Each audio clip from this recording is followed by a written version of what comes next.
जय भीम साथियों। हाँ, जान है अभी भी बसपा में? कितनी जान है बसपा में? कितनी जान है बसपा में? जयपुर को हिला दे क्या? हिला दोगे? मुझे पूरा विश्वास है कि आप पूरे जयपुर को हिला दोगे। इतनी खुशी हुई आज हमारी बहनों माताओं को देख के। यहाँ पे आप बहुत देर से इंतजार कर रहे हैं, आपका तहे दिल से शुक्रिया अदा करता हूँ। साथियों, आप बहुत देर से इंतजार कर रहे हैं, मैं आप लोगों का ज्यादा समय जाया नहीं करूंगा। बहुत दूर दूर से आप सब आए हैं, तो अपनी बात शुरू करता हूं।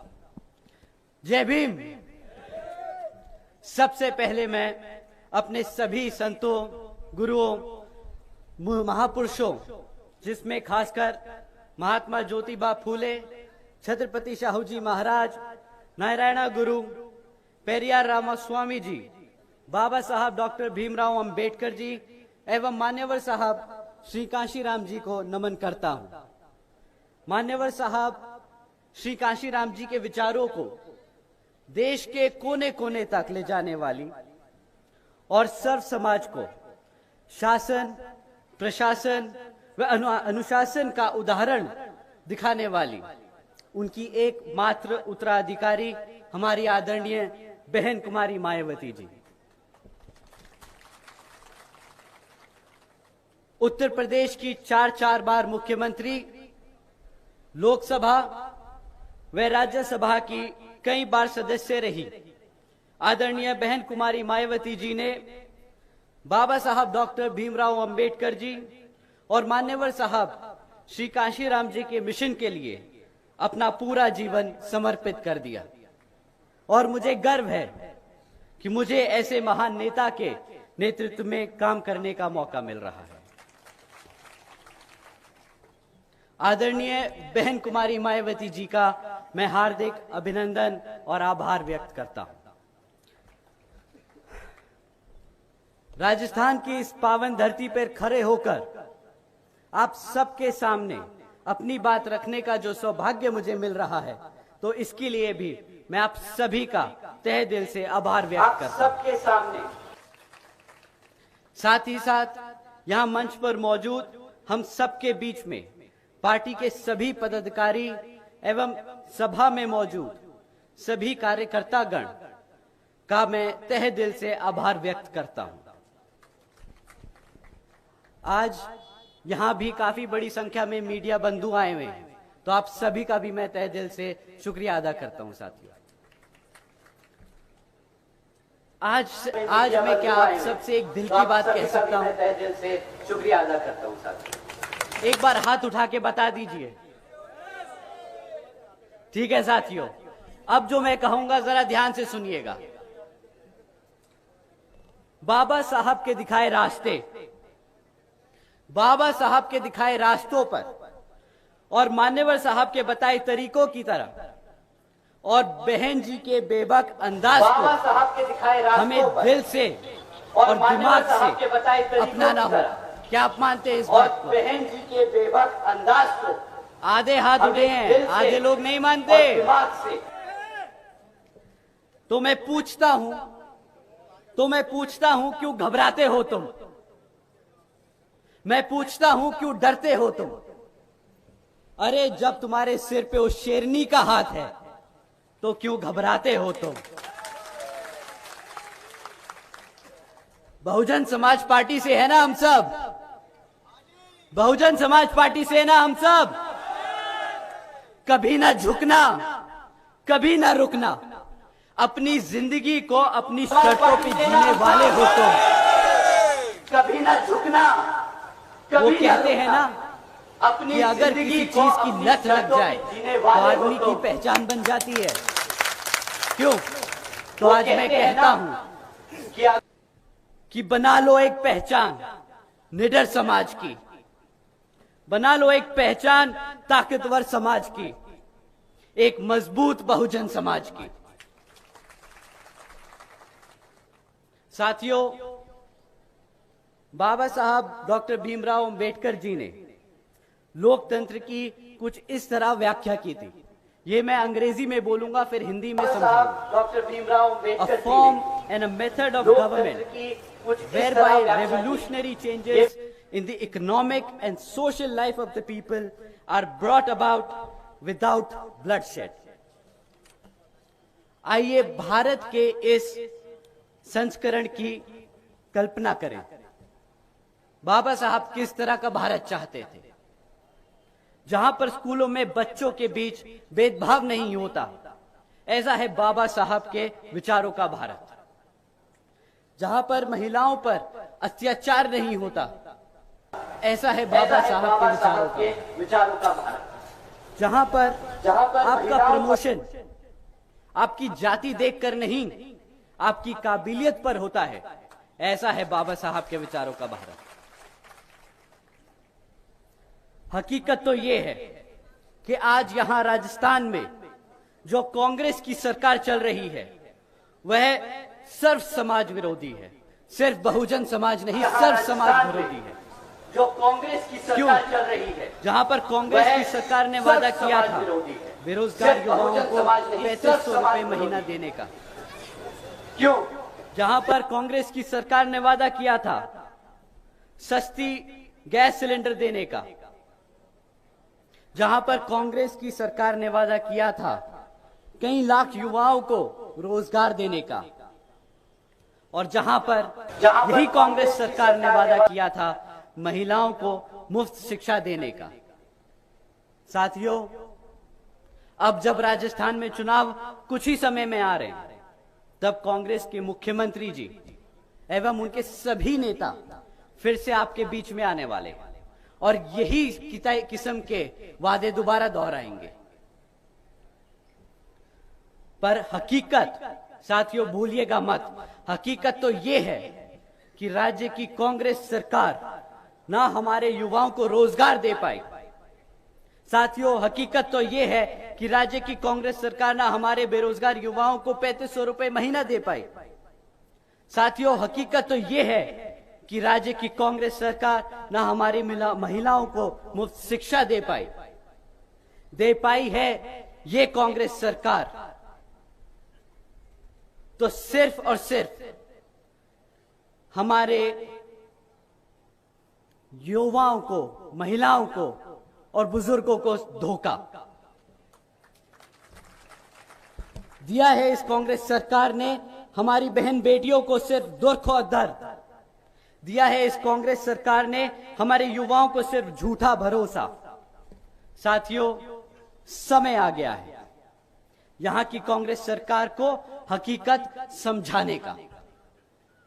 साथियों, हकीकत तो यह है कि यहां की कांग्रेस सरकार हमारी माताओं और बहनों तक को सुरक्षा न दे पाई, शिक्षा तो दूर। हकीकत तो यह है सिर्फ पिछले 5 साल में 1 लाख से ज्यादा महिलाओं पर अत्याचार हुए, उनके केस दर्ज किए गए।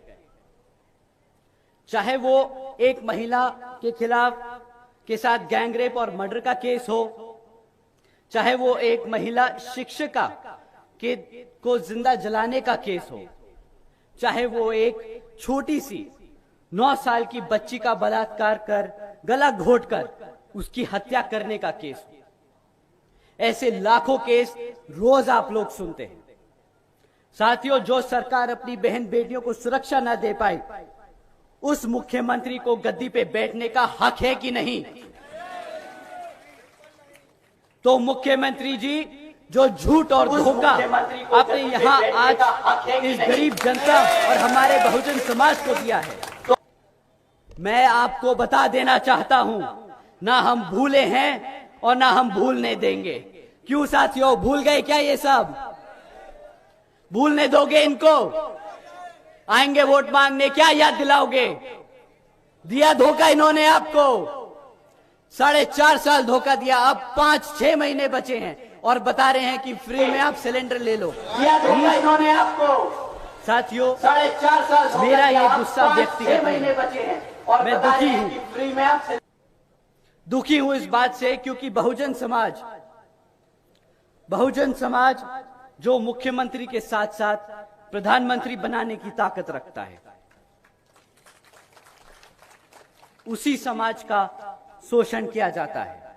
और वो यहां अकेले राजस्थान का हाल नहीं, बल्कि हर एक प्रदेश का हाल है जहां पर इसी तरह की मनुवादी सोच रखने वाली सरकारें चल रही हैं। और साथियों, ये मत समझिएगा कि कांग्रेस अगर बदमाश है तो बीजेपी कोई सुधरी हुई है। बीजेपी की भी फितरत यही है। और साथियों, धोखा देना, ये मत समझिएगा, कमजोरों पर अत्याचार करना, तो बहुजन समाज, गरीब समाज, बीजेपी की भी दबे कुचले समाज को दबा कर रखना, धोखा देना, कमजोरों पर। साथियों, कुछ लोग मन की बात सुनाते हैं आपको। मन की बात सुना सुना के आपका वोट ले लिया 2014 में, और अब जब हमारी जनता, जब हम सब परेशान हैं और बेहाल हैं, तो बड़े आराम से बोलते हैं, अरे हम तो फकीर आदमी हैं, झोला उठाकर चल पड़ेंगे। जिम्मेदारियों से पल्ला झाड़ना तो कोई इनसे सीख। 2014 में बोला 2019 तक कर देंगे, 19 में बोला 24 तक कर देंगे, अब 24 आ रहा है तो सीधा 50 पहुंच गए। सोचा कि सरकार चलाते ही रहेंगे। 19 में बोला केंद्र की सरकार का वादा साथियों 10 करोड़ नौकरी देने का, केंद्र की सरकार का वादा महंगाई कम करने का, केंद्र की सरकार का वादा गरीबी खत्म करने का। क्या यहां बैठे मेरे साथी लोग बता सकते हैं क्या आपकी लग गई नौकरियां? हाथ उठा के बता दीजिए आज सबको। साथियों, मुझे पता है नौकरी तो लगी नहीं, महंगाई कम कर दी इन लोगों ने आपके लिए। क्या नौकरी भी नहीं दी और महंगा भी नहीं कम किया, महंगाई भी कम नहीं करी? क्या आप लोगों के लिए आपकी आमदनी बढ़ा दी जो बची कुची लगी नौकरी थी? हाथ उठा के आज बता दीजिए साथियों कि नहीं लगी क्या? जो 10 करोड़ नौकरियां लगी हुई थी ना 2014 से पहले, वो आज घटकर 5 करोड़ रह गई है मैन्युफैक्चरिंग सेक्टर में। जो महंगाई का ढिंडोरा पीट रहे थे 2014 में, और हम सबको सड़क पर निकले थे सिलेंडर का लेके, गैस का सिलेंडर लेके, कि ये 50 रुपए का, 100 रुपए का, 50-60 रुपए का पेट्रोल बहुत महंगा हो गया है। क्या आप लोग बता सकते हैं कि 100 रुपए का पेट्रोल इन लोगों को महंगा नहीं लग रहा? आप लोगों को 100 रुपए का पेट्रोल महंगा लग रहा है? अब महंगा हो गया। यही बताने चले थे ना कि 50 रुपए का पेट्रोल बहुत महंगा है, आज 100 रुपए पे चुप्पी बांधे बैठे हैं। जो साथियों गरीबी खत्म करने निकले थे, नोटबंदी करी, इसकी तरह ऐसे अनेकों काम किए, आपके खाने पीने पे जीएसटी लगा दिया। और शायद उनका तरीका था, जब उन्होंने बोला कि गरीबी खत्म करने का, इन तरीकों से शायद गरीब को ही खत्म कर दिया। गरीब को खत्म करने से गरीबी खत्म नहीं होती मुख्यमंत्री जी और प्रधानमंत्री जी। 2014 में 2 करोड़ 70 लाख लोग थे। गरीब को खत्म करने से गरीबी खत्म नहीं होती मुख्यमंत्री जी। आज उनकी संख्या बढ़कर 13 करोड़ से ज्यादा हो चुकी है। तो मैं पूछता हूं कि क्या यही है अच्छे दिन? क्या इन्हीं अच्छे दिनों का वादा करके आप लोगों ने केंद्र में भाजपा की सरकार को वोट डाला था? क्या बताइए साथियों, क्या यही थे अच्छे दिन? वो एक बार, बस एक बार मना कर दीजिए। आज हम भाजपा, कांग्रेस और राजस्थान के मुख्यमंत्री जी को मन की बात नहीं, कुछ काम की बात समझाते हैं कि एक लीडर होता कैसा है, एक मुख्यमंत्री को होना कैसा चाहिए, कुछ काम की बात, और एक प्रधानमंत्री को होना कैसा चाहिए, होता कैसा है। साथियों, एक मुख्यमंत्री को बहन जी ने कानून व्यवस्था के साथ प्रधानमंत्री को राज्य की सामाजिक व्यवस्था के लिए भी अनेकों काम किए। बहन जी ने देश में पहली बार सरकारी कॉलेजेस के स्टूडेंट हॉस्टल्स में अन्य पिछड़े वर्गों के छात्रों के लिए 27% आरक्षण की व्यवस्था तय की। साथ ही साथ बहन जी ने हमारे सभी संतों, गुरुओं और महापुरुषों को सम्मान में कई जिले और कई यूनिवर्सिटीज के नाम रखे, जैसे गौतम बुद्ध यूनिवर्सिटी, अंबेडकर यूनिवर्सिटी, और कई छत्रपति यूनिवर्सिटीज शाहू के जी नाम महाराज यूनिवर्सिटी, जैसे महात्मा ज्योतिबा फूले नगर, महामाया नगर, अंबेडकर यूनिवर्सिटी, संत कबीर नगर छत्रपति शाहू जी एवं महाराज गौतम यूनिवर्सिटी, बुद्ध नगर। महात्मा ज्योतिबा फूले नगर, साथियों, महामाया बहन जी नगर, ने सावित्रीबाई फूले संत कबीर बालिका नगर, शिक्षा योजना एवं के तहत गौतम बुद्ध नगर। 7 लाख से ज्यादा साथियों, बच्चियों को बहन जी 7 ने लाख से ज्यादा बच्चियों को 12वीं तक की शिक्षा प्राप्त करने हेतु 600 करोड़ से ज्यादा की लागत इन बच्चियों को अपने पैरों पर खड़ा कर एक उज्जवल भविष्य देने के लिए खर्ची। बहन जी ने महामाया गरीब बालिका आशीर्वाद योजना के तहत 3,25,000 बच्चियों को 1 लाख रुपए सीधा उनके बैंक खातों में देने का काम किया। 3,25,000 आदरणीय बहन जी ने इस योजना के तहत 3,250 करोड़ रुपए सीधा अपनी बच्चियों के बैंक खातों में बहन जी दिए। ने इस योजना के तहत भारतीय जनता पार्टी ने 50 करोड़ रुपए की तरह हमने 20 लाख रुपए देने का ढिंडोरा नहीं पीटा कि हम हर एक व्यक्ति को 20 लाख रुपए देंगे, और ना ही हमने कोई खोखली योजनाएं चलाई कि बेटी बचाओ बेटी चलाओ जैसी। हमारी आदरणीय बहन कुमारी मायावती जी ने करके दिखाया है ये सारी योजना चलाकर। आदरणीय बहन कुमारी मायावती जी ने अपने शासनकाल में 12,500 करोड़ की लागत से हमारे SC, ST, OBC व आदिवासी समाज के 3,50,000 से ज्यादा परिवारों को महामाया आवास योजना के तहत अपना खुद का घर दिया। 3,50,000 से ज्यादा परिवारों आदरणीय को बहन जी ने महामाया अपने आवास शासनकाल योजना के में तहत अपना खुद का 2,60,000 से ज्यादा भूमिहीन परिवारों को आदरणीय बहन जी ने 1,35,000 एकड़ से ज्यादा जमीन का मालिकाना हक दिलाया। साथ ही साथ आदरणीय बहन कुमारी मायावती जी ने अपने शासनकाल में 1 लाख से ज्यादा अधिक सफाई कर्मचारियों की भर्ती की, 90,000 से ज्यादा शिक्षकों को सरकारी नौकरी दी और 2 लाख से ज्यादा अधिक पुलिस जवानों को पुलिस फोर्स में भर्ती किया।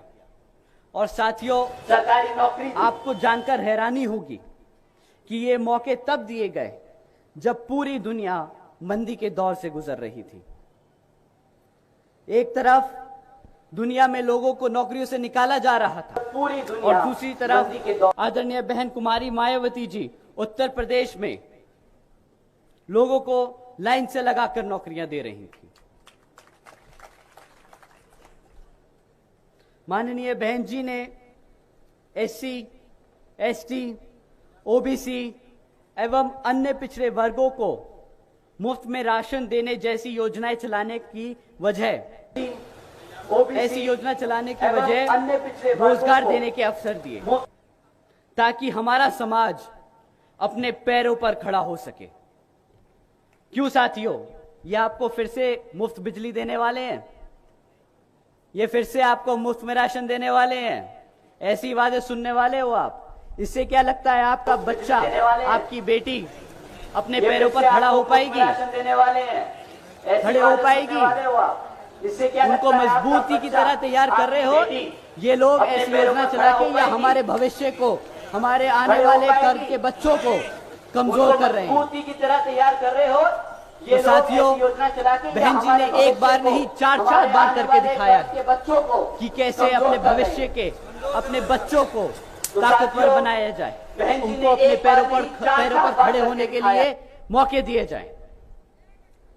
और साथियों, सही में असल में यही है सर्जन हिताय व सर्जन सुखाय की नीति। आज मैं और मेरे जैसे लाखों करोड़ों बहुजन समाज के नौजवान अपना सिर उठाकर एक इज्जतदार जिंदगी जी सकते हैं तो वो सिर्फ और सिर्फ हमारी, हम सबकी बहन जी की वजह से ही है। मैं आज यहां अपना सिर झुकाकर, अपने दिल पर हाथ रखकर बहन जी का शुक्रिया अदा करता हूं। बहन जी हैं तो हम सब हैं। साथियों, मैं बहन जी की कुछ बातें आपको ध्यान में रखने को बताने आया हूं। मैं बहन जी की कुछ दुश्मन बातें आपको इस ध्यान में रखने को बताने आया। इलेक्शन में किसी भी हद तक गिर सकता है और साम दाम दंड भेद आदि का इस्तेमाल कर सकता है। दुश्मन इस इलेक्शन में अपने चमचों को बाबा साहब के विचारधाराओं को मानने वाले बताकर आपको भ्रमित करने की कोशिश जरूर करेंगे। दुश्मन इस इलेक्शन में आपको फिर से मुफ्त का राशन और बिजली देने जैसी वादे करेंगे। तो साथियों, इस संकल्प यात्रा में हम यहां संकल्प लेते हैं। आप मेरे साथ संकल्प लेंगे इस इलेक्शन में तो दोहराइए मेरे साथ। हम संकल्प लेते हैं कि हम बाबा साहब के सिपाही बनकर बच्चे बच्चे को इस मूवमेंट और मिशन से जोड़ेंगे। हम संकल्प लेते हैं कि हम मान्यवर साहब के सिपाही बनकर सर्व समाज को एकजुट करेंगे। हम संकल्प लेते हैं कि हम बहन जी के सिपाही बनकर हम संकल्प लेते हैं एक समता मूलक समाज की स्थापना करेंगे।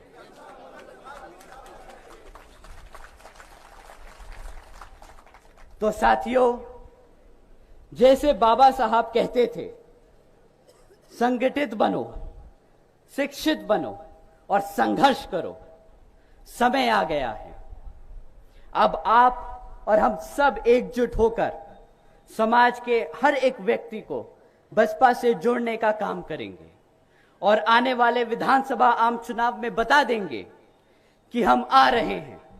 हम आ रहे हैं हर एक उस चीज के लिए जो इस संविधान में हमारे लिए हमारे गुरु देकर गए हैं, बाबा साहब डॉक्टर भीमराव हर अंबेडकर एक जी। व्यक्ति को बसपा से जोड़ने का काम करेंगे और आने वाले विधानसभा और आम चुनाव में बता सही देंगे मायने में कि हम यही आ होगा रहे हैं। राजस्थान की इस घमंडी कांग्रेस सरकार को मुंह तोड़ जवाब। संविधान में हमारे लिए हमारे गुरु देकर तो गए साथियों, बाबा साहब डॉक्टर मैं आप भीमराव सबसे अम्बेडकर यही अपील करता हूं कि आने वाले विधानसभा आम चुनाव में और आप हाथी के निशान के सामने वाला बटन दबाकर बसपा को वोट डाल यहां पर विजय बनाएंगे।